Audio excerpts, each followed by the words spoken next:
வணக்கம் ஆன்மலா நண்பர்களே. இது கிறிஸ்டியன் மீடியா சென்டரின் 1 மினிட் ப்ளீஸ். நான் ஜெசிகா வினோலியா. அம், எப்பவுமே நான் ப்ரேயரில் ஒரு விஷயம் கேட்குறது உண்டு. எனக்கு என்ன நேரிட்டாலும், என்னை சுற்றி இருக்கிறவங்க எனக்கு எதிராக என்ன பண்ணினாலும், அல்லது நானே நிறைய தவறுகளை செய்து கொண்டே இருந்தாலும், ஆண்டவரே நீங்கள் என்னை எச்சரிங்க, என் கூடவே இருங்க அப்படின்னு நான் கேட்பேன். என் கூடவே ஆண்டவர் இருக்கும்போது எந்த விஷயத்தையும் என்னால் ஃபேஸ் பண்ண முடியும் அப்படிங்கிற ஒரு தைரியம் எனக்கு எப்பவும் உண்டு. நம்ம எல்லாரோடைய ஜெபங்களுமே அநேகமாக இப்படி தான் இருக்கும் இல்லையா? ஆண்டவர் நம்ம கூட இருக்கணும், இருந்தால் நம்மளால் எல்லாத்தையும் சமாளிச்சிட முடியும் அப்படின்னு.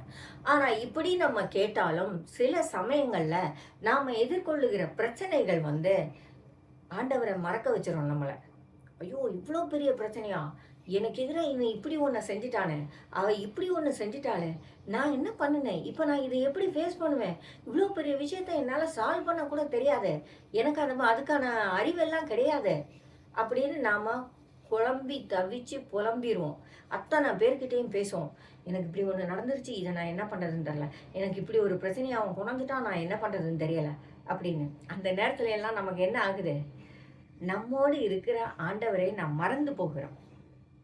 உங்களை எதிர்த்து ஒரு அநியாயத்தை ஒருவர் செய்கிறார் என்றால், ஆண்டவர் ஆட்டோமேட்டிக்கா உங்க கூட வந்து நின்றுவார் இல்லையா? அதை நம்ம மறந்துடக்கூடாது.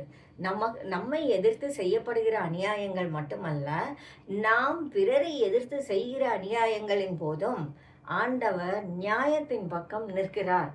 ஆகையினால எந்த நேரத்திலையும் நம்முடைய ஜெபங்களும் சரி, நம்முடைய எண்ணங்களும் சரி, எப்போதுமே ஆண்டவரை விட்டு விலகாம இருக்கிற மனநிலையை தான் திரும்ப திரும்ப நம்ம கேட்டுக்கிட்டே இருக்கணும். ஆண்டவர் நம்மோடு இருக்கும்போது எத்தனை பிரச்சனைகள் வந்தாலும் நம்மளால் அதை சமாளிக்க முடியும்.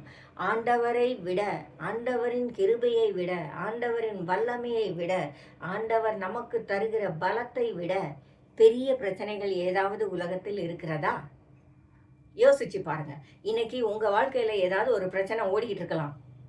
அந்த பிரச்சனையோட இப்ப நான் சொன்ன விஷயத்த கம்பேர் பண்ணி பாருங்க. இந்த பிரச்சனையை விட ஆண்டவரின் வல்லமை சின்னதா? ஆண்டவரின் பலம் குறைவானதா?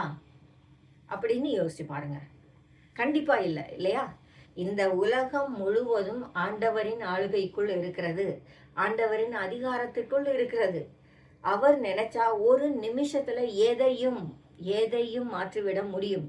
எந்த சூழலையும் எந்த சந்தர்ப்பங்களையும் அவர் மாற்றிவிட முடியும்.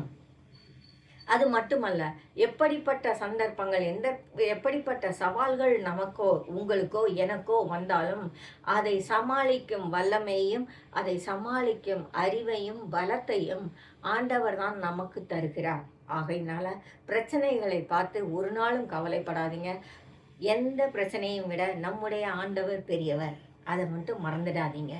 இன்னைக்கு உங்கள் வீட்லேயோ இல்லை என் வீட்லேயோ இல்லை இதை பார்த்துக்கிட்டு இருக்க யாராக இருந்தாலும் சரி, உங்கள் நண்பர்கள் வீட்லேயோ அவங்களுக்கும் நீங்கள் சொல்ல வேண்டியது அதுதான். உன்னோட பிரச்சனை பெருசுதான்ப்பா, ஆனால் அதை விட பெரியவர் நம்முடைய ஆண்டவர். அவரால் இதையெல்லாம் ஈஸியாக சமாளிக்க முடியும். ஜெபத்திலே வை, ஆண்டவர் உன்னோட இருப்பார். நீ இந்த பிரச்சனையிலிருந்து மீண்டு வெளியே வருவார். இந்த உறுதியை எல்லாருக்கும் கொடுங்க. உங்கள் மனசுலேயும் பலமாக எழுதி வச்சுக்கோங்க. இப்போ சொல்லுங்கள், உங்கள் வீட்டில் இன்னைக்கு என்ன பிரச்சனை ஓடிக்கிட்டு இருக்கு? ஒருவேளை நீங்கள் பிரச்சனையை எங்களுக்கு சொல்லணும்னு அவசியம் இல்லை. அந்த பிரச்சனையிலிருந்து நீங்கள் எப்படி வெளிவருகிறீர்கள்? இந்த பிரச்சனை எப்படி கடவுளின் அருளால் சமாளிக்கப்படுகிறது?